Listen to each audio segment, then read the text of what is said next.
Assalamualaikum warahmatullahi wabarakatuh.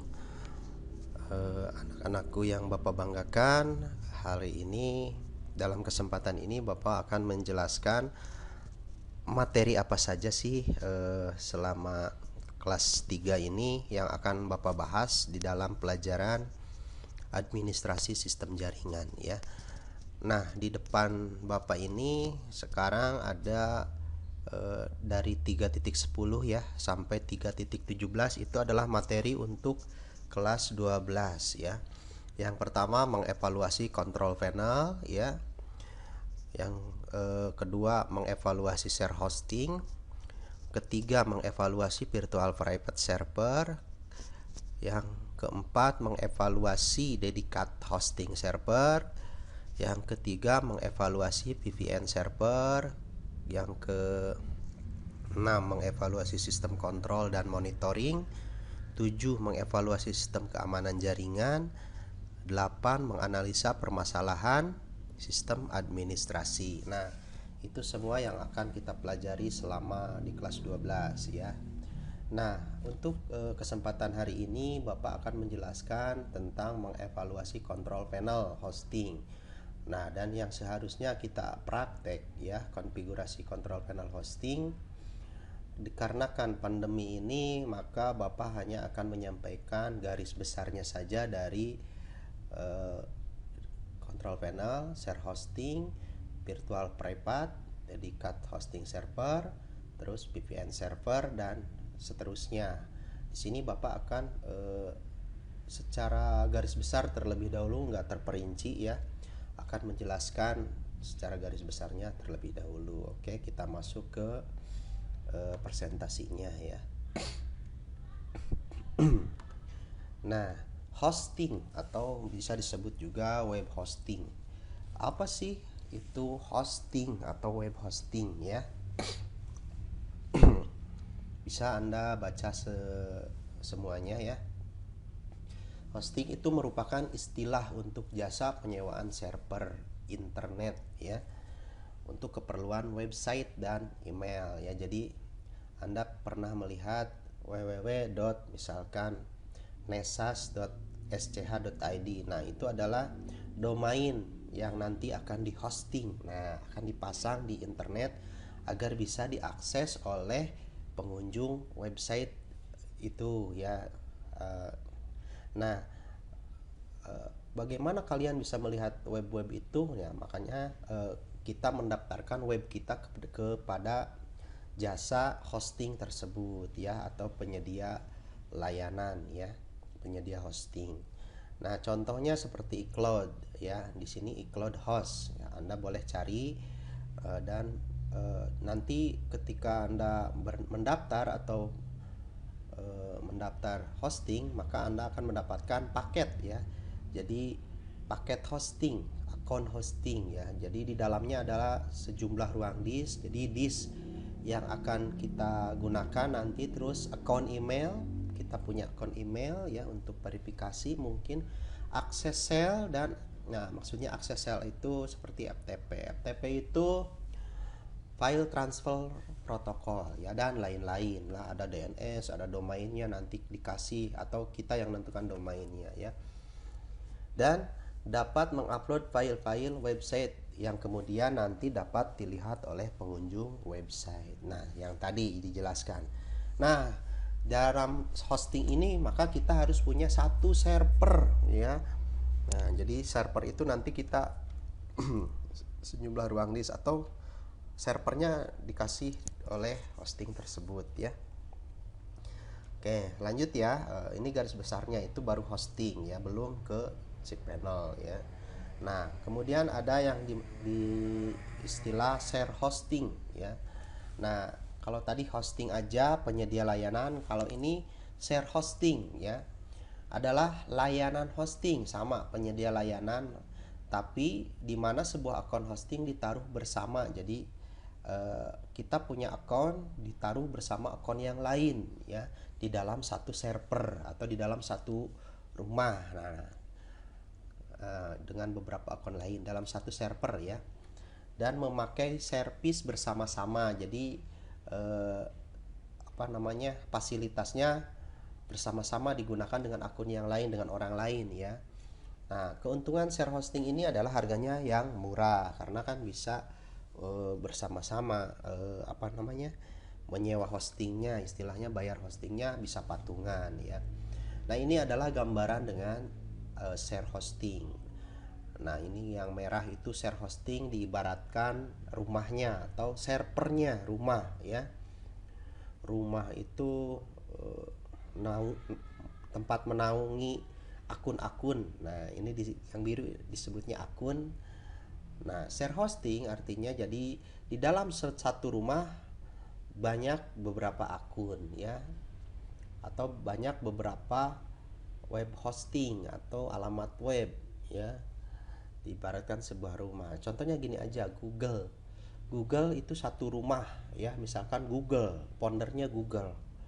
Nah, di dalamnya akunnya ada eh, Google Form, terus Google Chrome, produknya banyak misalnya, itu beda mungkin ya itu mah. Nah, di sini akun hosting diibaratkan sebagai para penghuni rumah. Nah, jadi share hosting itu ibarat rumah, maka di dalamnya terdapat penghuni rumah ya. Penghuni rumah ini nanti bisa menggunakan layanan share hosting secara bersama-sama ya, bisa berbagi resource. Nah, ini kapasitas server.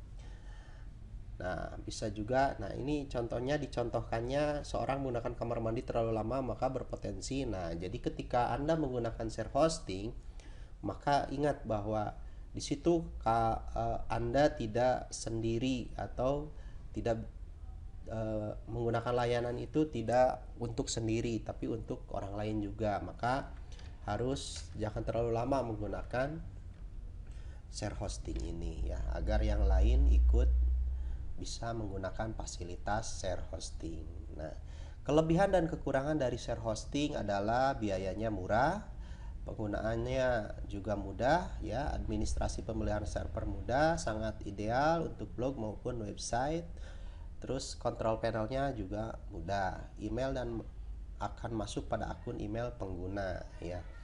Nah, kemudian kekurangannya area kontrol terbatas pada server ya, karena kan bersama-sama jadi kita dibatasi pasti. Kemungkinan terjadinya crash ya, atau tabrakan data antara akun kita dengan akun orang lain. Keamanan yang kurang karena kita bersama-sama, jadi kadang ya seperti contohnya kamar mandi, kita sedang mandi, oh lupa akun yang lain atau penghuni yang lain mau mandi juga, tiba-tiba saja terbuka. Nah, itu kan nggak aman ya. Terus penggunaan software lain terbatas karena bersama-sama tadi ya. Lanjut, itu yang di kelebihan dan kekurangan dari share hosting ya. Nah, kemudian ada dedicated hosting. Nah, dedicated hosting ini, layanan hosting di mana sebuah server yang saat dipakai satu akun, yang dipakai oleh satu akun atau satu website, satu klien saja. Jadi ini khusus di booking, khusus untuk sendiri atau untuk pribadi. Jadi didedikasikan untuk satu akun ya. Nah, keuntungannya adalah performa dan privasi yang lebih baik karena memang dipakainya untuk sendiri ya. Terus karena server tidak dipakai oleh pihak ketiga ya, karena kita akunnya khusus untuk kita dan yang tahu hanya kita dan si layanan hosting tersebut ya. Terdiri dari colocation atau di mana mesin disediakan oleh klien sendiri dan ditaruh di data center penyediaan hosting. Jadi kita ketika dedicated hosting, kita punya server sendiri ya. Kita punya alat sendiri, kemudian server sendiri ya, di mana oleh pihak penyedia hosting. Oh, bukan, maksudnya kita punya mesin atau alat sendiri, kemudian servernya khusus disediakan oleh hosting ya, dan khusus untuk kita, itu yang dinamakan dengan dedicated hosting. Jadi kita menyewa satu server khusus untuk kita sendiri, itu dedicated hosting ya. Nah, ini si contoh dari gambaran dari dedicated hosting ya. Dedicated server atau colocation server diibaratkan sebuah gedung yang Anda tempati sendiri. Jadi ada sebuah apartemen, ada beberapa kamar, misalkan ada 9 kamar. Nah, di dalam sebuah komplek yang diibarat sebagai data center ya. Nah, dan Anda bebas mengatur fasilitas di dalamnya ya. Walaupun bebas ya, jika terjadi sesuatu dengan data center Anda, maka gedung dan server yang Anda miliki dapat terkena imbasnya ya. Nah, misalkan ini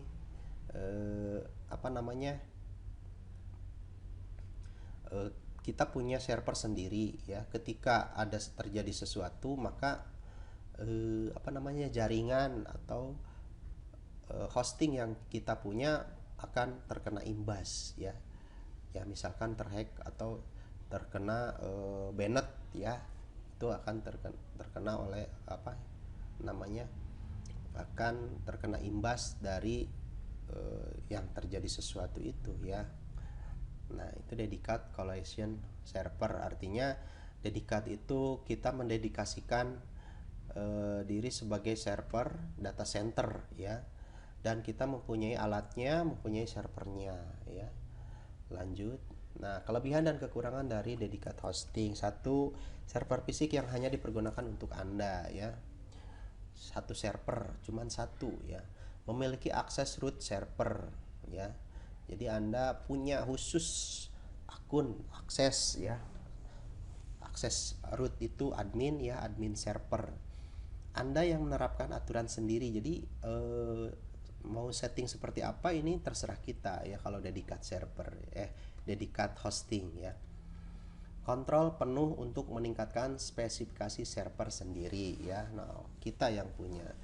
Ibaratnya kita bosnya, kita penggunanya, nah, kita yang punya aturannya ya, dedicated hosting. Kelebihannya itu resource yang besar untuk Anda sendiri pasti, karena kita berdiri sendiri maka pasti hanya kita yang menggunakannya, dan ruangnya pun besar. Ibaratnya sebuah rumah hanya ada kita saja di dalamnya, nggak ada orang lain ya.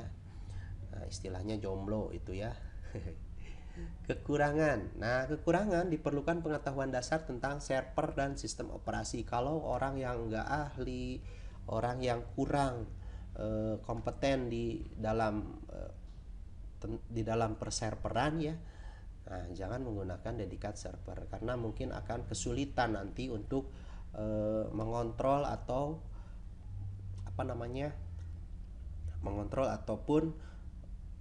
memberi mengontrol dan memanage istilahnya server tersebut ya, akan sulit. Kemudian biaya yang dikeluarkan lebih tinggi dari share hosting. Iya, karena pasti dedicated hosting itu kita perlu modal untuk memiliki alat, terus server sendiri, dan mungkin tenaga sendiri ya nanti ya. Kemudian jika melakukan upgrade dan downgrade maka akan mengalami downtime karena server harus dimatikan. Nah, ini kekurangan dari dedicated server. Ketika di upgrade maka server harus mati ya. Jadi ketika ada orang yang mau mengakses web kita ya, dedicated hosting tadi web kita, kemudian ada rencana untuk mengupgrade. Nah, untuk sementara orang lain tidak akan bisa mengakses web kita ya, karena dalam proses upgrade server sedang dimatikan ya, atau kalau dalam istilah perkomputeran itu maintenance ya. Nah, di sini ada VPS hosting atau virtual private ya server, virtual private server atau VPS server ya. Nah, VPS ini virtual private system hosting ya, merupakan server hosting fisik yang dibagi-bagi kembali menjadi server virtual. Server virtual itu virtual ganda ya, atau ganda dalam virtual tapi ya, jadi servernya di dalam server itu sendiri ya, dan difungsikan sebagai server hosting tersendiri. Virtual itu ibarat ya gambaran atau fotokopian dari server yang kita punya ya. Nah, ini contoh gambaran dari VPS hosting ya. Nah, ketika kita punya satu server, nah terus kita akan menggandakan, maka kita akan membuat virtual ya, di ibarat sebuah gedung apartemen yang setiap kamarnya memiliki fasilitas sendiri ya. Nah, si hosting ini ada asalnya satu ya, server ini satu. Nah, di setiap ruangan yang ada 9 ini ya, yang ada 9 ini, maka semua penghuni memiliki kebebasan untuk akses dalam mengatur dan menggunakan isi kamar apartemen. Ini PPS hosting ya. Nah, kemudian karena masing-masing kamar berada pada gedung yang sama, maka listrik dan sumber airnya masing berbagi dan dipergunakan bersama-sama ya. Listrik mati, maka semua ikut mati ya. Nah, ini disebut virtual hosting karena virtual ini kan istilahnya duplikat ya, duplikat dari satu server divirtualkan menjadi banyak ya. Nah, maka ketika listrik mati, semua juga mati ya. Jadi yang aslinya mati, yang virtualnya ikut mati. Itu dari gambaran dari VPS hosting ya. Oke, lanjut. Kelebihan dan kekurangan dari virtual private hosting ya. Dari sini harga VPS masih jauh lebih terjangkau dibandingkan dedicated server. Oke ya, Anda bisa bebas mengkustomisasi. Nah, mengcustom tuh merubah-rubah ya yang Anda miliki ya. Terus pada jenis VPS managed ada tim support yang akan membantu Anda 24 jam. Jadi ada asisten lah istilahnya. Kemudian memiliki akses root. Ya, sama seperti tadi yang memiliki akses root itu yang dedicated ya. Scalable, Anda dapat menurunkan atau meninggikan resource tanpa harus mengalami downtime ya. Jadi mau update, mau upgrade, nggak usah dimatikan dulu servernya. Kekurangan, diperlukan pengetahuan dasar tentang server. Nah, ini sama juga. Ini kalau yang nggak bisa, yang nggak tahu pengetahuan tentang server dan hosting, maka jangan menggunakan VPS hosting. Baiknya menggunakan yang tadi, yang pertama ya, yang apa namanya, yang ada rumah dibagi-bagi ya. Biaya yang dikeluarkan lebih murah dari share hosting, terus harus menginstal kontrol panel sendiri. Nah, untuk virtual private hosting dia harus menginstal kontrol panel. Nah, nanti ada penjelasan tentang kontrol panel. Nah, spesifikasi yang perlu Anda perhatikan ketika memilih layanan hosting atau web hosting adalah disk space ya. Disk space adalah besaran kapasitas hard disk penyimpanan pada server yang dapat Anda pergunakan. Semakin banyak data yang disimpan pada server, maka penggunaan disk space pun akan semakin besar. Jadi ya bagusnya disk space untuk yang besar. Nah, sama juga bandwidth juga. Bandwidth adalah besaran hitungan transfer data ya yang terjadi antara server hosting dengan komputer pengakses ya. Jadi kecepatan transfer data ya. Nah, semakin banyak mengakses, maka penggunaan bandwidth akan semakin besar. Jadi kalau banyak penggunanya, maka wajib bandwidth itu harus besar ya. Nah, kemudian webmail. Nah, ini jadi fitur-fitur dari hosting ya. Disk space, bandwidth, kemudian webmail. Nah, adalah Anda harus mempunyai webmail pada server hosting yang berfungsi untuk mengelola email yang masuk dan keluar serta menyimpan data email yang Anda miliki. Nah, kemudian Anda harus menguasai control panel atau control panel ya, yang berfungsi mengelola, mengatur fitur-fitur pada server hosting dengan tampilan GUI. Apa itu GUI? Graphic User Interface. Jadi graphic user interface ini dia tampilannya ada icon-icon. Nah, ikon ya, menampilkan gambar atau ikon dan tulisan ya. Nah, kualitas. Nah, yang terakhir adalah kualitas data center ya. Nah, kualitas data center merupakan lokasi penyimpanan server ya. Jadi harus punya server dilengkapi dengan infrastruktur yang berfungsi untuk menjaga server dari gangguan ya. Bagaimana server ini tetap menyala tanpa gangguan, terus tanpa kendala listriknya. Harus mempunyai pendingin, ruangan pendingin, karena dia kan server itu menyalanya 24 jam setiap hari ya. Terus cadangan kelistrikan dan keamanan dari kejahatan serta bencana alam. Nah, bagaimana si server ini disimpan di ruangan yang jauh dari kejahatan, bencana alam, dan cukup listrik ya. Jangan sampai ketika banyak yang akses, listrik mati, server pun ikut mati. Jadi harus punya cadangan kelistrikan ya. Nah, tadi ada dibahas control panel. Apa sih itu control panel hosting ya? Ini control panel itu ada control panel komputer, ada control panel hosting. Kita di sini khususnya membahas control panel hosting. Nah, di sini adalah alat yang memungkinkan kita mengelola semua aspek layanan hosting. Nah, mungkin kita melakukan sebagian besar proses admin. Nah, jadi kita bisa sebagai admin ya. Dan dalam beberapa klik antar muka admin ya. Bahkan kita dapat melakukan tugas lanjutan seperti migrasi server, mengalihkan server web dan lain-lain hanya dalam beberapa klik. Sebelumnya ini dilakukan secara manual dan mengambil banyak waktu untuk mengatur semuanya. Control panel hosting banyak dipilih karena mengoperasikannya mudah dengan antarmuka berbasis web atau berbasis GUI ya. Melakukan konfigurasi untuk web server, membuat akun dan lain-lain gampang, cepat. Seret kiri kanan mouse, tinggal klik pokoknya ya. Nah, itu disebut control panel ya. Nah, tips memilih control panel ya. Jadi kalau Anda ingin kalau Anda mempunyai hosting, server hosting, maka Anda harus menguasai control panel dan bisa mengoperasikannya ya. Nah, pilih yang menggunakan sedikit memori ya. Kalau tadi kan untuk hostingnya memorinya harus gede. Nah, kalau untuk control panel yang sedikit memori disesuaikan dengan kebutuhan ya. Terus user friendly artinya ya gampang digunakan oleh user ya. Jadi sangat berteman dengan user ya, sangat gampang sekali digunakan.